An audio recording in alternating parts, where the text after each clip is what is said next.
હક્કી આવાજ ન્યૂઝમાં આપનું સ્વાગત છે। હું છું અજીત ઝુપેલવાલા। સમાચારમાં વાત કરીએ તો વડોદરા જિલ્લાના નાગરિકો માટે તેમના રેશન કાર્ડ કેવાયસી અને આધાર કાર્ડ અપડેટ કરવા ધભોઈ પુરવઠા મામલતદાર તેમજ તાલુકા પંચાયત કચેરીમાં રોજે રોજની લાઈનો લાગતી હોય નાગરિકોના સમયને ધ્યાનમાં લઈ કામગીરી રજાના દિવસે પણ કરાવી શકે તે માટે જિલ્લા વહીવટી તંત્ર દ્વારા જિલ્લાના તમામ નગરપાલિકા વિસ્તારમાં રેશન કાર્ડ કેવાયસી અને આધાર કાર્ડ અપડેટ માટે મેગા કેમ્પનું આયોજન કરવામાં આવ્યું હતું।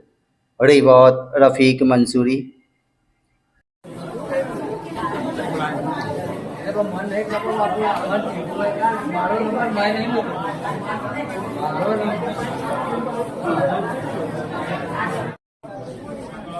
हाँ भाई उसका भी ले लियो।